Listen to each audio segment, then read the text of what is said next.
Welcome to the Wear Wag Repeat Podcast. I'm Tori Mystic, here with my dog Lucy. Together, we're interviewing cool, creative women entrepreneurs whose work is inspired by their dogs.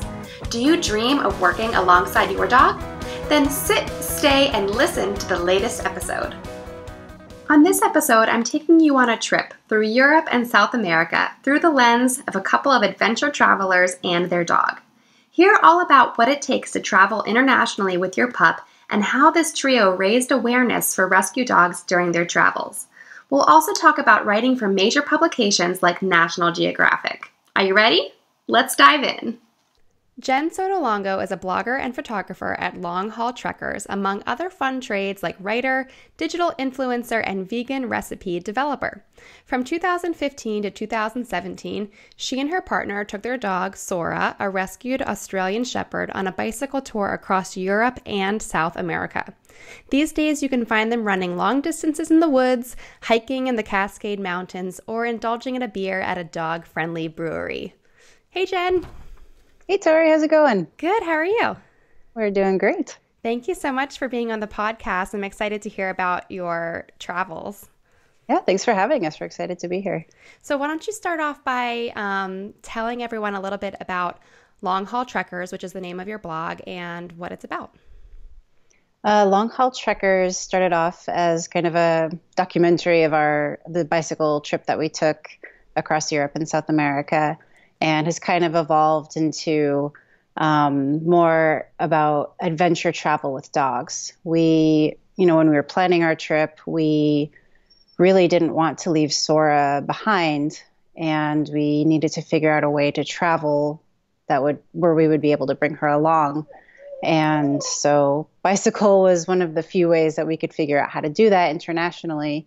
And so we just really believe that people can travel with their dogs, and it takes more effort and more logistics and more planning, but it's, for us, it's definitely worth it. And I think a lot of people want to do trips like we have done and want to figure out how to bring their dogs. So we try to be that source to help people figure out how to bring their dogs along on their journees.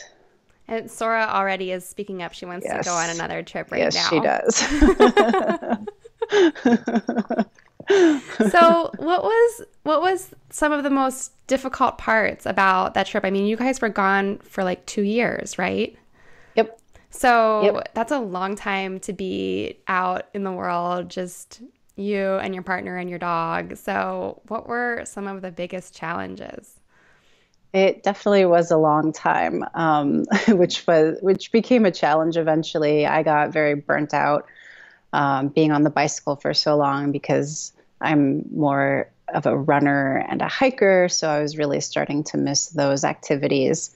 One of the most difficult parts actually was seeing how pets, specifically dogs and cats, are treated around the world. In Western Europe, they treat them pretty similarly to how we do here in the US. Once we got into the Balkans and Turkey and then through most of South America, they're just kind of animals. They're not really pets, and they're not really loved, and they're not cared for in the same way. And we saw a lot of mistreatment and abuse and just a lot of really heartbreaking things. And it was really difficult for us, one, because we wanted to take them all home with us, which was not possible, of course. And two, it was hard to see these things and kind of figure out our place in this. How do we educate without, imposing our Western views on these cultures? And so some of the ways we did that was by volunteering with animal rescue groups along the way. Some other hard parts about the journey were Patagonia, for sure. Southern Patagonia is this vast, isolated place with really huge distances in between cities. So we had to carry food for 5 days. The roads were sometimes gravel, which our bikes were not really made to be traveling across gravel. And the winds in Patagonia were just insane. They were like 40 miles an hour. And some days we couldn't, you couldn't even bike. Like you just would start biking and the wind would just knock you over. And so we learned how to hitchhike in Patagonia. Oh, wow. Yeah. But like all this extreme weather and extreme landscapes has led to some really awesome photos also.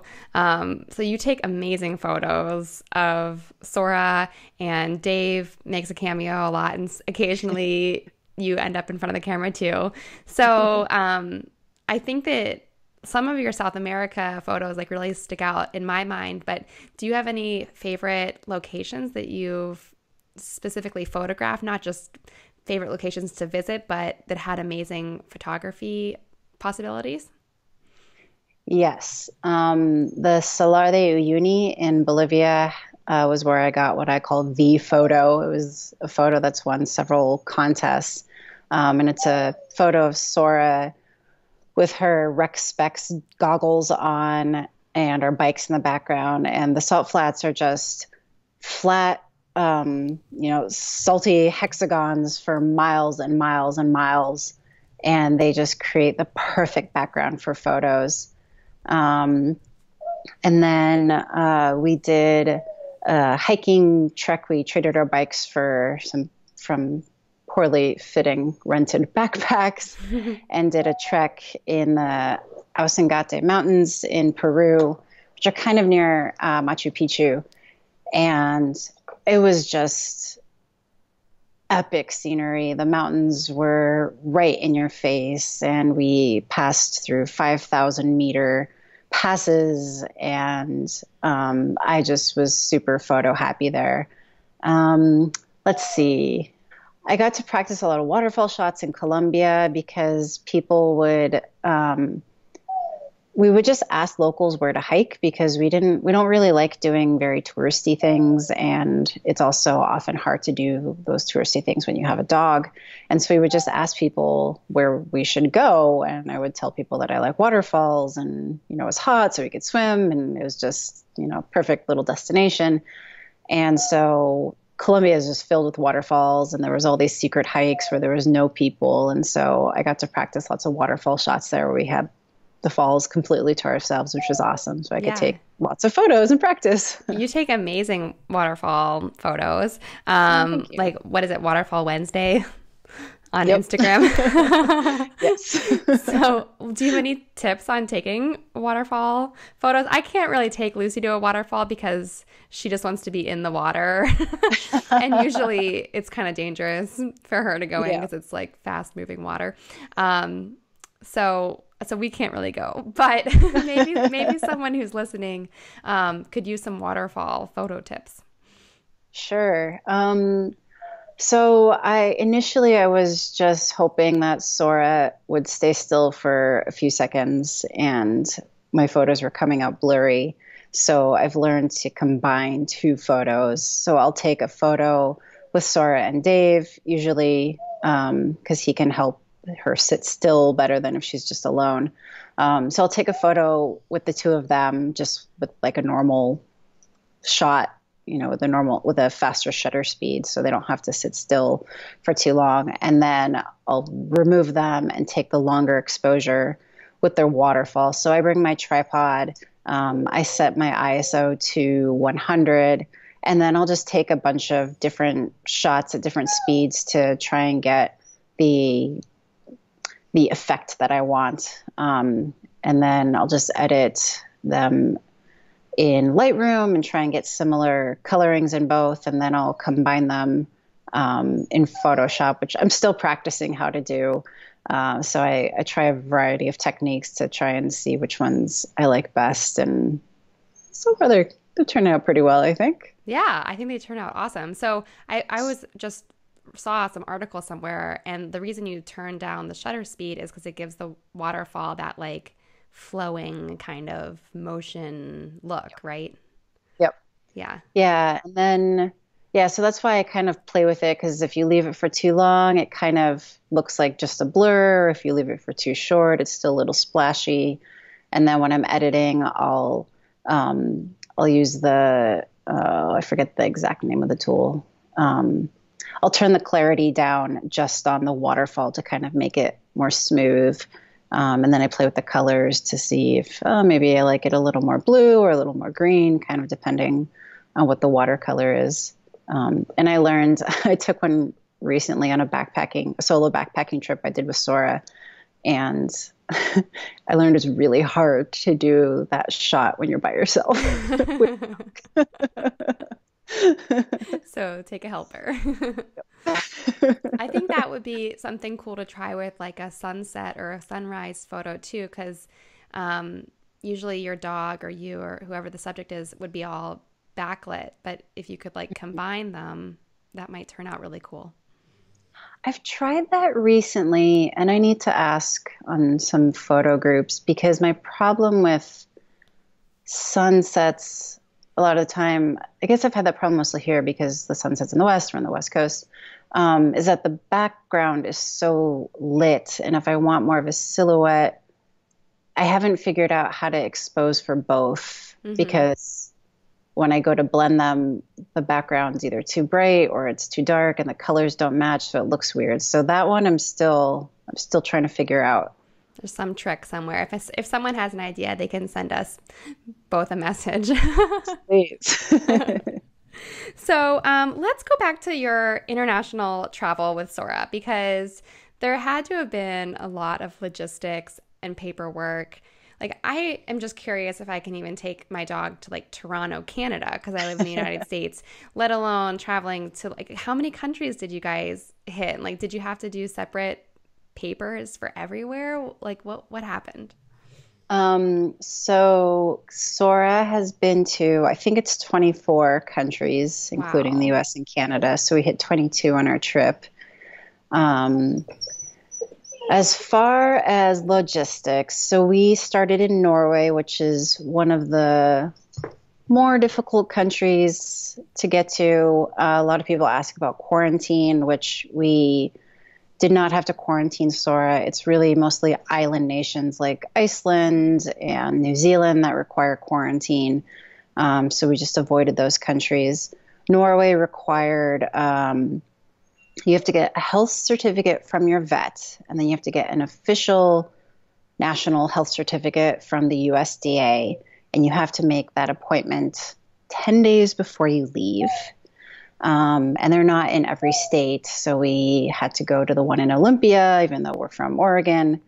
And then we had to make sure she was updated on all her rabies vaccines and flea and tick medication, things like that.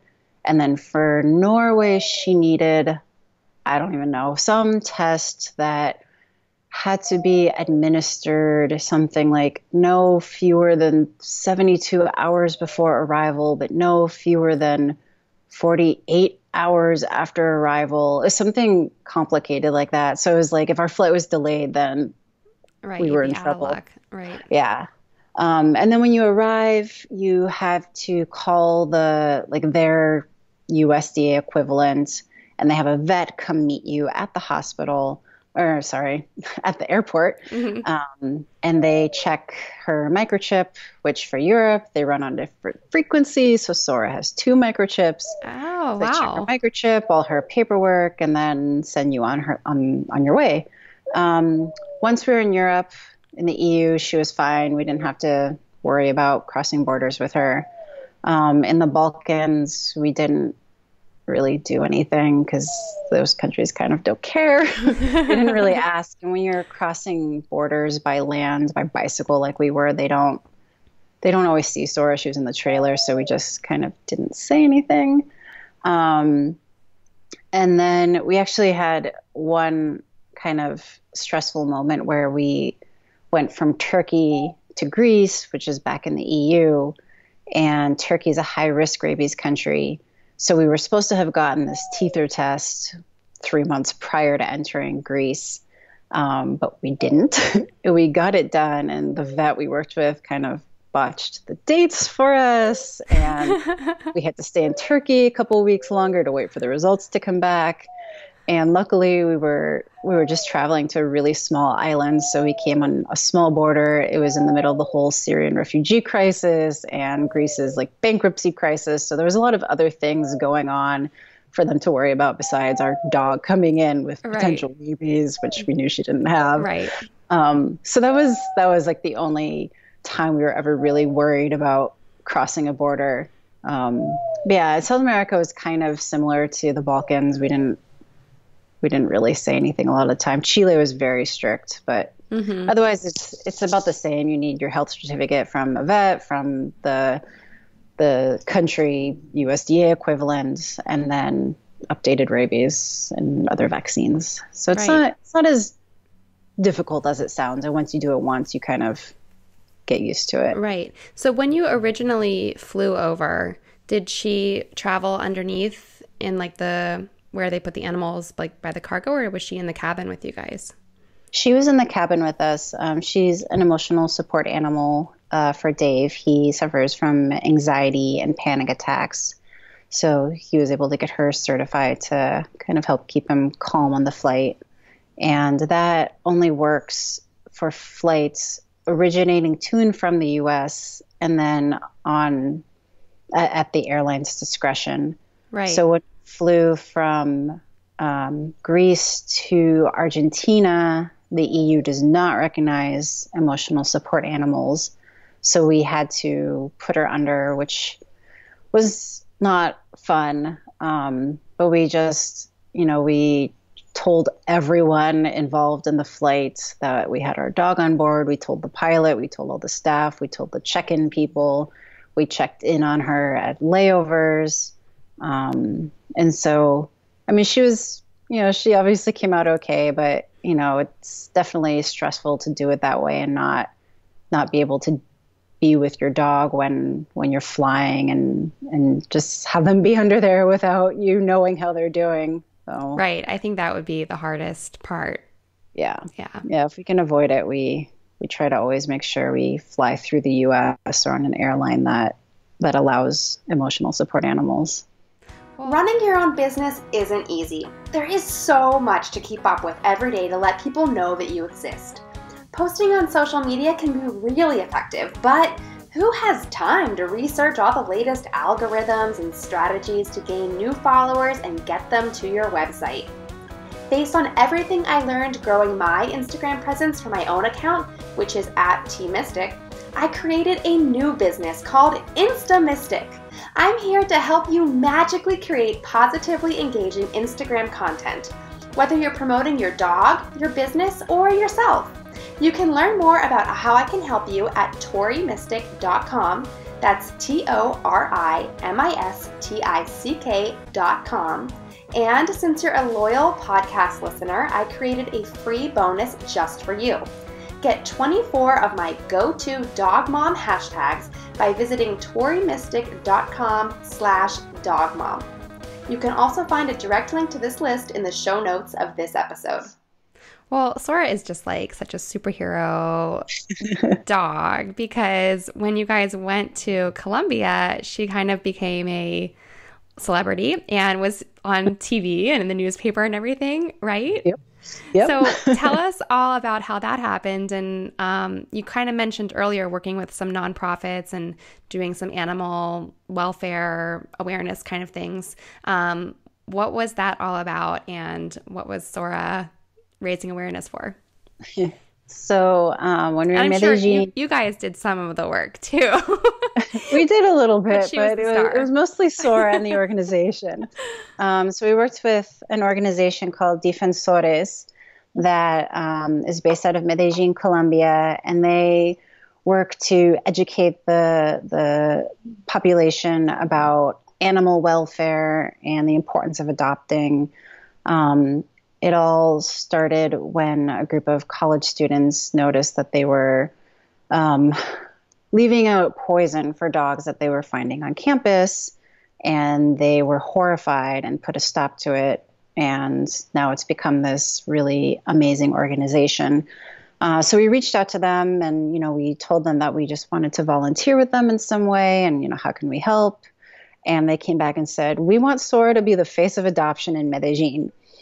And so they made all these posters. We presented in front of city council. We held a Q&A with at the university where Defensores was created, talking with the public about the importance of adoption. And, in South America, there's street dogs everywhere, and people don't see them as adoptable animals because they want the beautiful purebred dogs because A, they're beautiful, and because they're a status symbol. And so you see all these people walking around with these designer breeds, and meanwhile, you can just really walk to the nearest park and find some adorable dog there and get it off the street. And so that's a big problem in places in South America. So we were just trying to raise awareness about that. And Sora is adopted, and she was very popular in South America because they don't really have Australian Shepherds. And so people would always ask about her, and they would ask us how much she was because they wanted to breed her and have puppies. And, we explained that that's not possible because she's spayed. And right. We always made a point. Of other reasons. Yes. No, you can't buy my dog.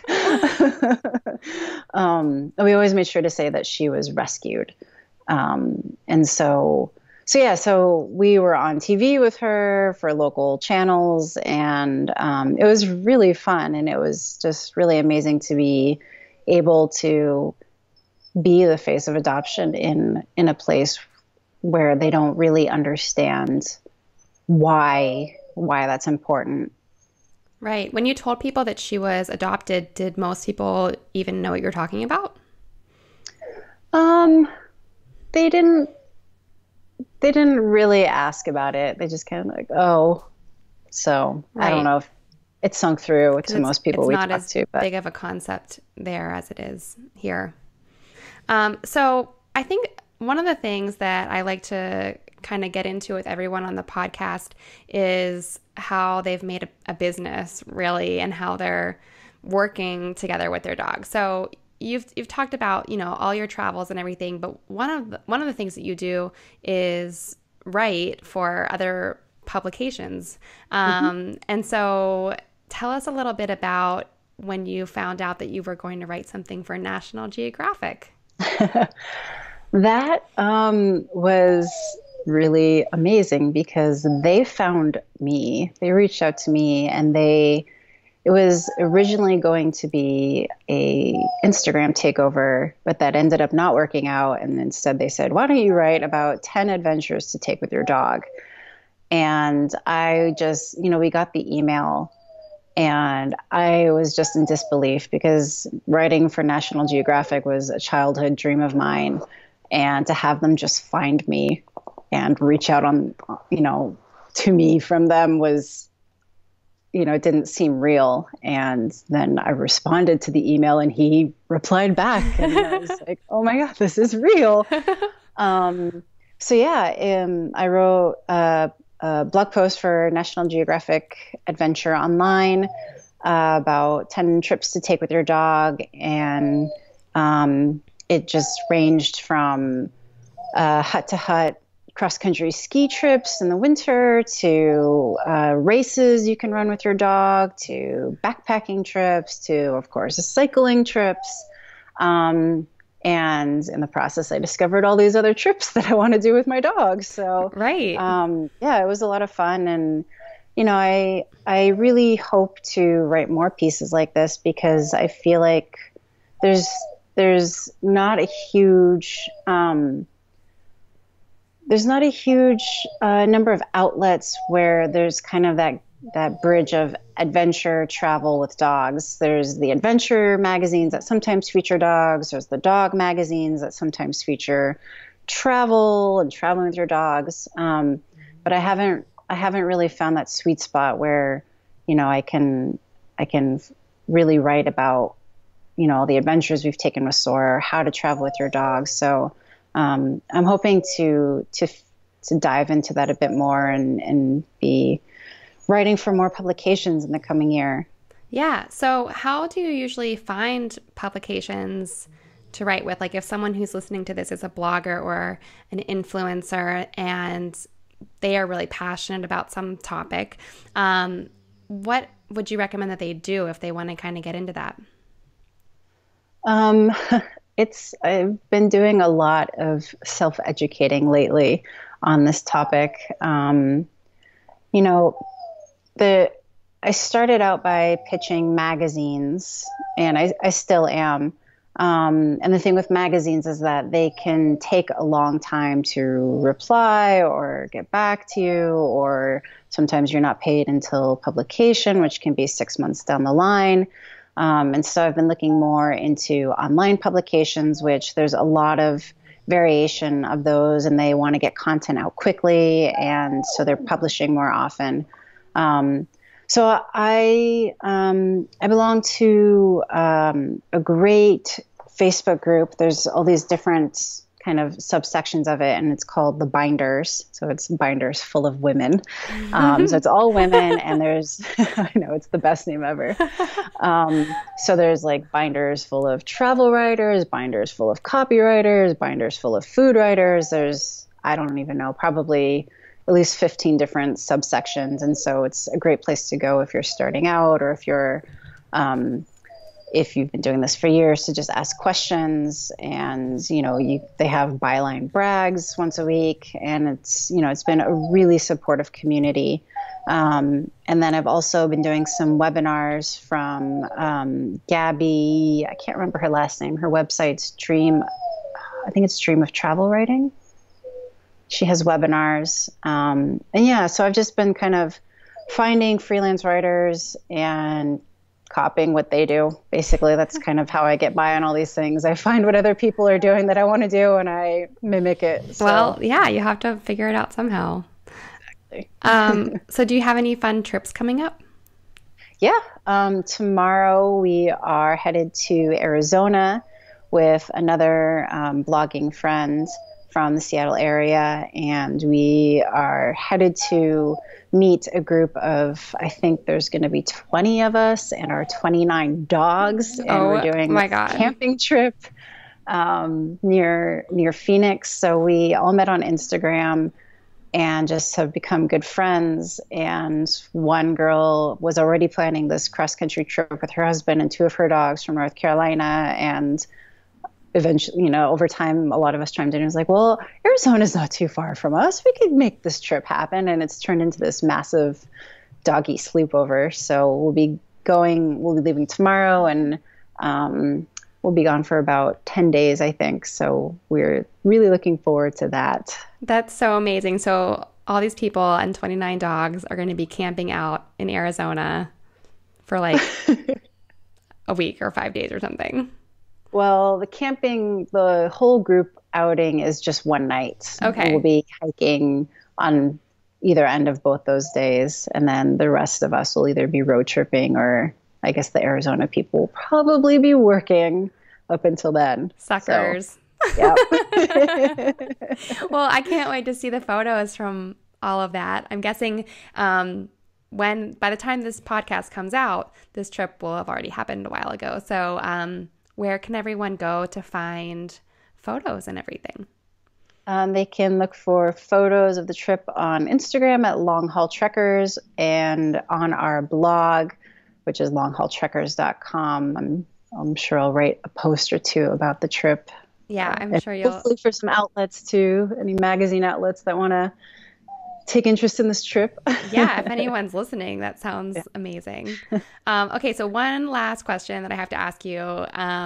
What qualities do you think that you and Sora share? We both love trail running, which I've always known, but I kind of discovered lately because where we currently are staying, there's not a ton of trails nearby, and we both just lag on the pavement. We're both so slow and unmotivated. So we both definitely love being outdoors. We are both morning people, and I think we both don't like being inside, which is probably why she's been whining this whole time I've been on this podcast. Poor Sora.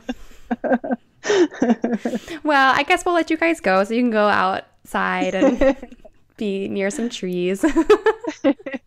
Thank you so much for being on the show, Jen. Thanks so much for having us, Tori. It was a lot of fun. Yeah. Thank you for listening to the Wear Wag Repeat podcast. You can fetch show notes for this episode at wearwagrepeat.com.